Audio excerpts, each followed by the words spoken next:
The second panelist is Mr. John Birkler. Currently manages RAND's maritime program, overseeing research for the U.S. Navy, Office of the Secretary of Defense, the U.S. Special Operations Command, the U.S. Coast Guard, the Australian DoD, and the UK Ministry of Defense, and mentors U.S. Navy, Marine Corps, and Coast Guard Executive Fellows at RAND. Mr. Birkler, the floor is yours. Good, thank you. Well, my topic today is, how can we do a better job of acquiring innovative weapon systems? The acquisition of defense systems is big business in the United States, as well as most of Europe, Asia, and the Middle East. This is nothing new. In their day, acquisition was just as big an enterprise for Hannibal and his elephants and for Napoleon and his artillery. But as in most human endeavors, one cannot assume a high correlation between the passage of time and progress. And despite years of change and reform, the United States continues to develop and acquire weapon systems that it cannot afford and cannot deliver on schedule. The U.S. Government Accounting Office reported, for example, that research and development costs in 2008 for selected major programs was 42% higher than originally estimated, and that the average delay in delivering initial capability had increased by 21 months. If anything, the situation has worsened in recent years. Cost overruns and delays forced the Department of Defense to terminate more than 20 major systems in 2009. And when costs soar, the number of ships and planes the military can buy drops dramatically. For example, the Navy wanted to buy 32 of the next generation destroyer, the DDG-1000, but because of skyrocketing costs, we built 3. This is really an unsustainable situation. Let me go to my next chart. There it worked. Okay. So this is the problem we're facing, and the question is, how can we do better? And I'm going to talk about 2 things that we've been researching at RAND to try and improve the acquisition process. First is looking at risk, and second is encouraging the workforce to think on its own and not to just rely on a new process every time something goes wrong. Okay. Today, in the U.S., the Office of the Secretary of Defense groups and manages major acquisition programs by dollar value. In other words, the larger the dollar value, the more attention it gets. Okay. This approach has been refined consistently over the years without having a noticeable improvement in weapon systems acquisition. Growth in costs of many programs has not been slowed, and others still experience schedule slippage and performance shortfalls.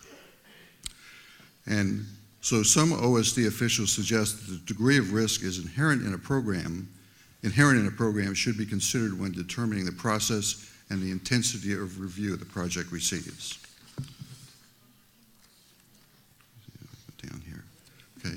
It's also important to recognize that some of the smaller programs where you're incorporating a lot of the new technology can also have substantial risks that even though the dollar values aren't large, they can grow 2, 3, or 4 times and really have a negative impact on the budget and the planning process.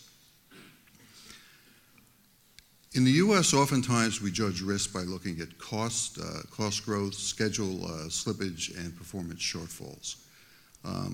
At RAND, we think this is the wrong way to go about it because these are effects rather than causes. And I often use the analogy of trying to drive down a crooked road by looking in the rearview mirror, because these are things that have happened in the past and really don't help you much in getting a handle on the program. So in recent RAND research, we've identified 5 discrete areas, risk categories that managers should be able to use to obtain a better status of their program's overall risk, okay? And these are shown here in the left column. Technical risk. That's the exposure to chance that development of critical technologies will not meet program objectives within cost and schedule. And then there's systems integration risk. Exposure to the chance that a new or existing technology employed in the weapon system may not work together or interact with operators, maintainers, to meet the program objectives within the cost and schedule constraints. A third area of risk is your design risk, and this is the exposure to the chance that the weapon system's design will not result in effective operations or be easy to produce. Production risk, it's really the concern about the ability of the contractor to produce the system as designed. Then there's also business risk, exposure to the chance that the overall acquisition strategy for a program will not result in the desired cost, schedule, or performance outcomes. These 5 risks potentially interact in a number of ways that affect the program's cost, schedule, and performance. Technologies that fail or don't work as defined, for example, may affect the performance, and at the same time, poor business decisions that increase costs may also affect performance or lead to situations in which features need to be deleted from a weapon system in order for it to remain within budget. Today's DoD acquisition process only partially takes into consideration these 5 risks. It recognizes the risks, in the technology. They're called technology readiness levels, TRLs, and it also acknowledges the system risks as well as the risk in production.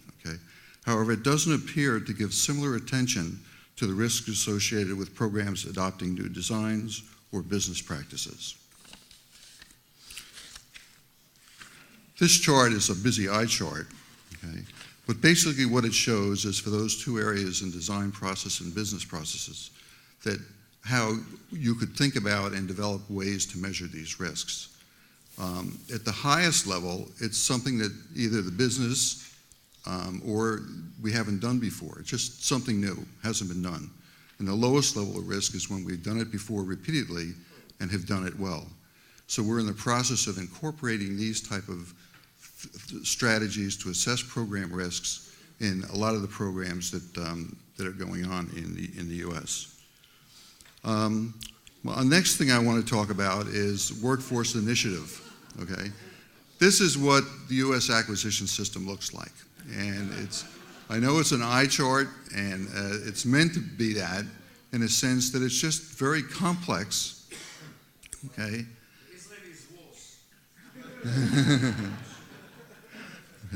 But this is the process that all the systems in the U.S.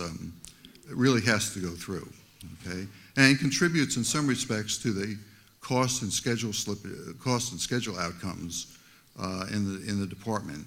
And it's really led to complexity, rigidity, and delay, and higher costs. And these regulations have come about over time. The DoD regulations that govern our acquisition process have been under constant review and modification from the late 1980s on. There's been major updates in 1987, 1991, 1996, 2000, 2003, and 2008. For example, the 2008 update referenced 79 laws, instructions, and directives.